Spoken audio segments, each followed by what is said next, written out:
কেমন আছো? আজ চলে এসেছি একটা নতুন মজাদার রেসিপি নিয়ে, কাতলা মাছের কালিয়া। তো কাতলা মাছের কালিয়া করার জন্য আমি এখানে মাছগুলো কেটে নিয়েছি। এগুলো প্রথমে একে একে ভেজে নেব। অল্প একটু লবণ ও হলুদ ছিটিয়ে দেব, যাতে মাছগুলো কড়াইতে না লেগে যায়। এবার একে একে মাছগুলো ভেজে নেব।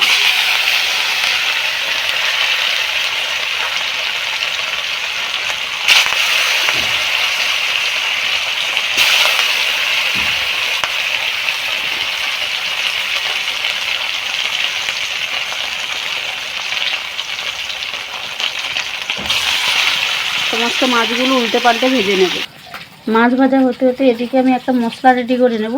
নিয়ে নিয়েছি তার জন্য অল্প রসুন, একটু বেশি করে আদা, জিরে, পানমৌরি, গোটা পানমৌরি এবং টমেটো এবং 3টে কাঁচা লঙ্কা। এবার এটা মিক্সিং জারে দিয়ে ভালো করে ব্লেন্ড করে, মাছগুলো সমস্ত ভাজা হয়ে গেছে। এবার কড়াইতে তেল দিয়ে দিচ্ছি, একটা দিয়ে দেবো তেজপাতা এবং কুচানো পেঁয়াজগুলো এইভাবে ছাড়িয়ে ছাড়িয়ে দেবো।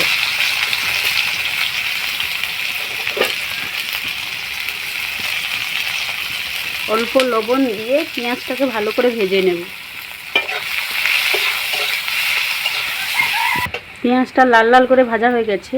আমি কাতলা মাছের কালিয়াটা আলু মিশিয়ে করব, তার জন্য এখানে কেটে নিয়েছিলাম আলুগুলো। এবার দিয়ে দেবো। আলুগুলো দিয়ে ভালোভাবে 2 থেকে 4 মিনিট ভেজে নেব। 4 মিনিট হয়ে গেছে।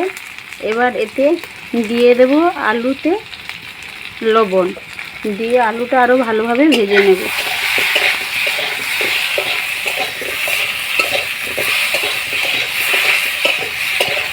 এখানে অল্প একটু জল দিয়ে দেবো, যাতে আলুটা সিদ্ধ হয়ে যায়। অল্প একটু জল মিশিয়ে দিয়েছি, দিয়ে ঢাকনা দিয়ে 4 মিনিট রেখে দেবো। 4 মিনিট হয়ে গেছে।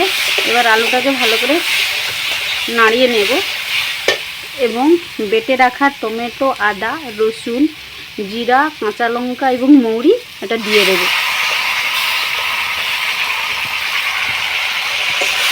দিয়ে ভালোভাবে কষিয়ে নেব। আলুর সঙ্গে মশলাটাকে ভালোভাবে কষিয়ে নেব, যাতে মশলার গন্ধটা, কাঁচা গন্ধটা চলে যায়।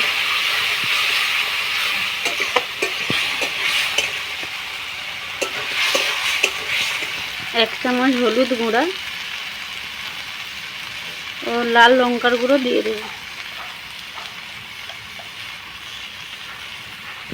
মশলা ধোয়া জলটা দিয়ে আরও কষিয়ে নেব কিছুক্ষণ।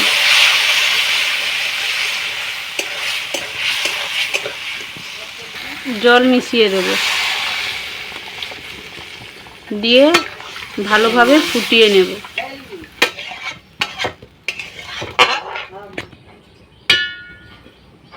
মাছগুলো দিয়ে ফুটতে দেব।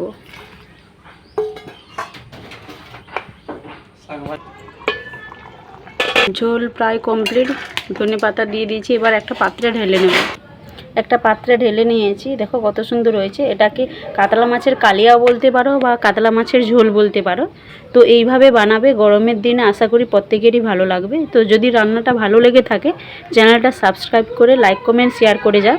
এবং কথা হচ্ছে নিত্য নতুন ভিডিও নিয়ে। ভালো থাকবেন।